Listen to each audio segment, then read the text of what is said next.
पल विदल को समझा रहा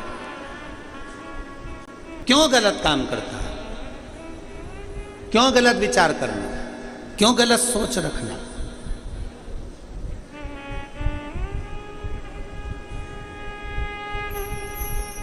कितना सुंदर बात कही गई है हमारे शास्त्रों में, हमारे पुराणों में, हमारे वेदों में, हमारे पुराणों के अंदर। चैतन्य महाप्रभु जी ने अपने लेख में लिखा है,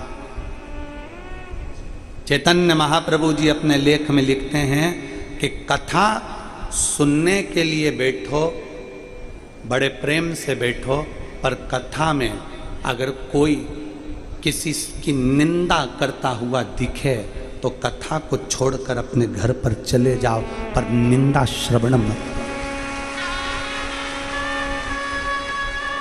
3 घंटे कथा में गए क्यों? चैतन्य महाप्रभु जी लिखते हैं अपनी वाणी में, शंकर की कथा में, राम कथा में, भागवत कथा में, गीता की कथा में, जितनी कथा होती है इसमें क्यों जाते हो? भगवान की कथा सुनने के लिए, अपने अंदर भगवान के प्रति विश्वास जागृत करने के लिए, भगवान के चरणों को अपना भजन बनाने के लिए कि मैं कथा सुनकर भगवान के पास, राम के पास, कृष्ण के पास, शिव के पास, देवी के पास।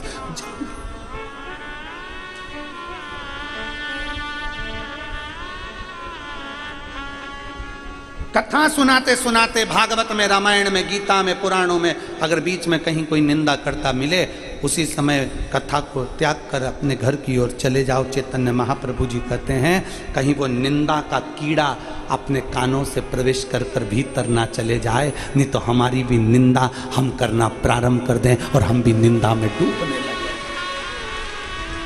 हम भी निंदा में डूबने लगे। निंदा से बचो।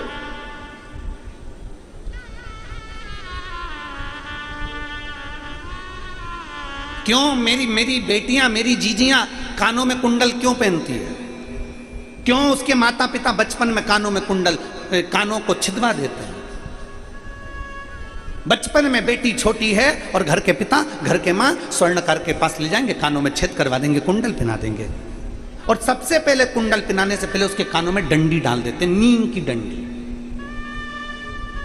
अब आपका नहीं मालूम हमको तो यहां का, पर कान में छेद होगा तो सबसे पहले नीम की डंडी डाल देंगे और उसको कुंडल पहना देंगे। क्यों? बेटी के कानों को इसलिए छेद दिया जाता है कि बेटा तो जिस ससुराल में जाएगी ना, वहां ये नीम की डंडी बहुत मिलेगी। पर इतना याद रखना, कानों के इन छिद्र में अच्छी बातों को लेना, और जहां बुराई मिले तो इस कुंडल में जो छेद है ना, उसमें से ये बुराई बाहर निकाल कर फेंक देना, अंदर प्रवेश मत करने देना।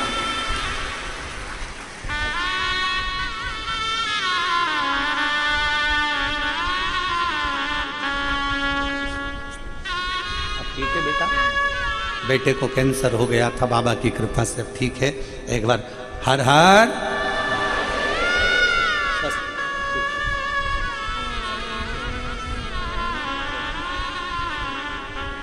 विश्वास,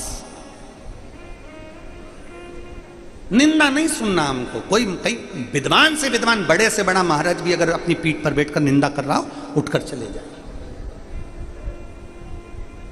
निंदा नहीं सुनना, भजन सुनाओ, कथा सुनाओ, सत्संग सुनाओ, और ऐसी ऐसी कथा सुनाओ कि हमारा विश्वास बल जाए। आज बच्चों के मन में कितना विश्वास जागृत हो गया है।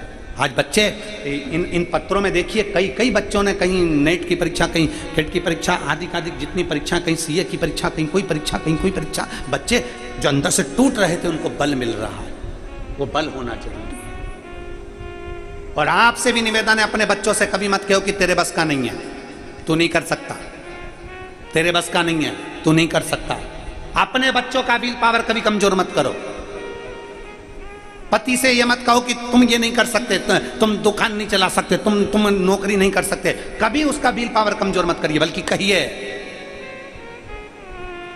आप महाराष्ट्र की पवित्र भूमि पर रहते हो, वीर शिवाजी को देखकर मां ने सामने के किले पर देखा और किले पर दुश्मनों का झंडा था। सामने किले पर दुश्मनों का झंडा था और जीजाबाई से रहा नहीं गया। और जीजाबाई ने शिवा को बुलाया। शिवा, जीजाबाई ने शिवाजी को बुलाया। ए शिवा। हाँ मां। सामने झंडा किसका लगा है? दुश्मनों का। ये भगवान, हाँ, उसके पास सेना ज्यादा है, अपने पास सेना नहीं है मां। अपने पास, उसके पास में बम, हथगोले, बंदूकें, बहुत सारे औजार, शस्त्र उनके पास में है, हमारे पास नहीं है।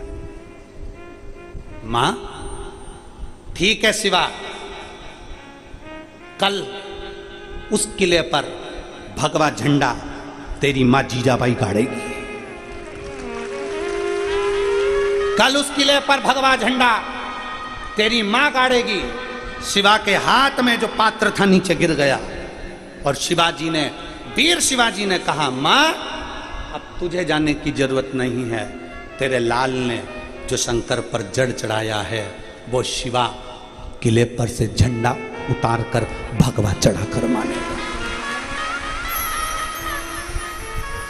आक्रमण साथ वाले कर रहे हैं, सेना नहीं है। वीर शिवाजी ने कहा सेना को रहने दो, चलो। और जो चढ़े सबको नष्ट कर कर आखिरी में भगवा झंडा गाड़ कर मां के पास आए। मां ने गले लगाकर कह दिया, आज से मेरा बेटा केवल शिवाजी नहीं, छत्रपति शिवाजी है। आज से मेरा बेटा केवल शिवाजी नहीं, छत्रपति शिवाजी है। ये साधारण नहीं है। अपनी मां के कहने पर जब किले पर चढ़कर भगवा गाड़ सकता है तो इतना विश्वास तो आज में मुझे भारत की भूमि के इन बेटा बेटी पर है कि ये सनातन धर्म का झंडा गाड़ सकते हैं।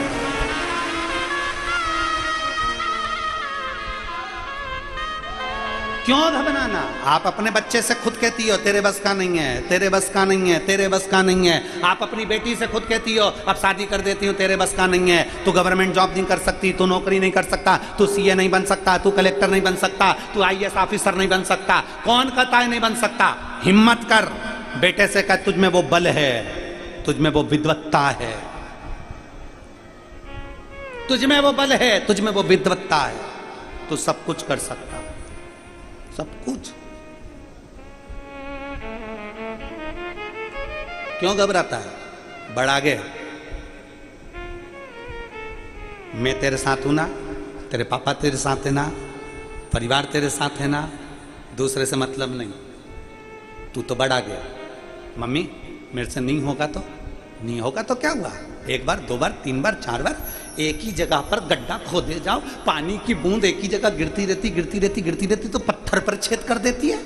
तू एक बार, दो बार, तीन बार, चार बार लगे रहे और प्रबल मेहनत कर कर, चोगनी मेहनत कर कर लगे रहे। शंकर को एक लोटा जल चढ़ाते रहे और शिव का नाम लेकर आगे बढ़ते रहे, उत्तीर्ण होगा ही। कई लोग विचार कर लेते हैं खेती करने वाले, पिक लेने वाले, खेती करने वाले, फसल लेने वाले मेरे किसान भाई बहन जब खेती में खेती करने जाते हैं तो मन में अब की बार अगर फिर फसल बिगड़ गई तो, मतलब तूने पहले से विचार कर लिया कि फिर फसल बिगड़ गई तो फिर वो फसल बिगड़ेगी ही। पहले से विचार कर लो अब की बार मेरी फसल एक नंबर आएगी तो जो तुमने बीज बोया है, कितना भी पानी गिरे चाहे कितना भी सूखा पड़े पर फसल एक नंबर आएगी।